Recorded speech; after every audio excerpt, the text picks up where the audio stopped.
PSI ಹಗರಣದ ಕುರಿತು ನನಗೆ ಮೊದಲೇ ವಾಸನೆ ಇತ್ತು. ಉಡುಪಿಯಲ್ಲಿ ಹೇಳಿಕೆ ನೀಡಿದ್ದಾರೆ ಮಾಜಿ ಐಪಿಎಸ್ ಅಧಿಕಾರಿ ಭಾಸ್ಕರ್ ರಾವ್. ನಾನು ಬೆಂಗಳೂರು ಸಿಟಿ ಪೊಲೀಸ್ ಕಮಿಷನರ್ ಆಗಿರುವಾಗ ಅಮೃತ್ ಪೌಲ್ ಕಮಿಷನರ್ ಆಗ್ತಾರೆ ಎಂಬ ಸುದ್ದಿ ಆಗಲಿತ್ತು. ಹಾಗಾಗಿ ಮುಖ್ಯಮಂತ್ರಿ ಮನೆಗೆ ಬರುವಾಗ ಕೂಡ ನಾನು ಪ್ರಶ್ನೆ ಮಾಡಿದ್ದೆ, ಇದು ಹಗರಣ ಎಂಬುದಾಗಿ ನನಗೆ ಮೊದಲೇ ಗೊತ್ತಿತ್ತು ಎಂದು ಹೇಳಿದರು.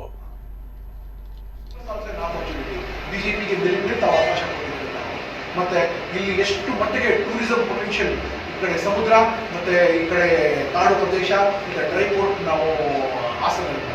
Before again last point I want to tell you that ನಾನು ಇಲ್ಲಿ IGP ಕೋಸ್ಟಲ್ ಸೆಕ್ಯೂರಿಟಿ ಕೆಲಸ ಮಾಡಿದೆ.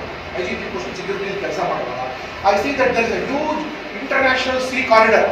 ಚೈನಾಗೆ ಹೋಗೋದು ಎಲ್ಲ ಶಿಪ್ಸ್ ಈ ನಮ್ಮ ಮೈನ್ ಲ್ಯಾಂಡ್ ಏನಿದೆಲ್ಲ, ಇಂಡಿಯಾ ಮೈನ್ ಲ್ಯಾಂಡ್ ಇಂದ ಒಂದು 35 ಕಿಲೋಮೀಟರ್ ದೂರದಿಂದ ಹೋಗೋದು. ಇದಕ್ಕೆ ಒಂದು MRO ಫೆಸಿಲಿಟಿ ಇದೆ. ಎಲ್ಲ ರಾಟರ್ಡ್ಯಾಮ್ ಪೋರ್ಟ್ ಮತ್ತೆ ಜರ್ಮನ್ ಪೋರ್ಟ್ ಇಂದ ಹೊರಟ್ಬಿಟ್ಟು ಜಬಲಾಲಿ ಪೋರ್ಟ್ ಹತ್ರ ಅವರು ರೀಫಿಲಿಂಗು ಮತ್ತು ಮೇಂಟೆನೆನ್ಸ್ ಆಗ್ತಾರೆ. ಯಾಕಂದ್ರೆ ಹಬ್ಬದ ತೋಟ ಪೋರ್ಟ್ ಈ ಶ್ರೀಲಂಕಾ ಹೋಗೋದು, ಹಬ್ಬದ ತೋಟ ಇದು ಟೋಟಲ್ ಕ್ರೈಸಿಸ್ ಹೋಗುತ್ತೆ. ನಾವು ಅದಕ್ಕೆ we should completely utilise that facility. ಎಷ್ಟು ಜನರಿಗೆ ಇಲ್ಲಿ ಆಪರ್ಚುನಿಟಿ ಸಿಗುತ್ತೆ. 320 ಕಿಲೋಮೀಟರ್ಸ್ ನಾವು ಕೋಸ್ಟ್ಗೆ ನಾವು ಕೋಸ್ಟಲ್ ಡೆವಲಪ್ಮೆಂಟ್ ಮಾಡಿ ಮತ್ತು ಸುಮ್ಮನೆ ಇನ್ನು ನೋಡಿ ಇಲ್ಲಿ ನಮಗೆ ಆವಾಗ ನಾನು ಕೋಸ್ಟಲಲ್ಲಿ ಇರೋ ಆ ಸಮಯದಲ್ಲಿ ಶುರು ಮಾಡಿದ್ದು. ಜಸ್ಟ್ ರೀಸೆಂಟ್ ಆಗಿ 10 ವರ್ಷ ತಗೊಂಡು ನೋಡಿ, ತಪ್ಪು ಮಾಡೋರಿಗೆ ಶಿಕ್ಷೆ ಆಗಲೇಬೇಕು. ನಮ್ಮ ಪಕ್ಷ ಇರಲಿ, ಎದುರು ಪಕ್ಷ ಇರಲಿ, ತಪ್ಪು ಮಾಡೋರ ಮೇಲೆ ತನಿಖೆ ಮಾಡಿ. ನೀವು ತನಿಖೆ ಸಂಸ್ಥೆ ನಿಮ್ಮ ಹತ್ರ ಇದೆಲ್ಲ ಮಾಡಿ ತನಿಖೆ. ನೀವು ಇನ್ವೆಸ್ಟಿಗೇಷನ್ ಮಾಡಿ, ಇನ್ವೆಸ್ಟಿಗೇಷನ್.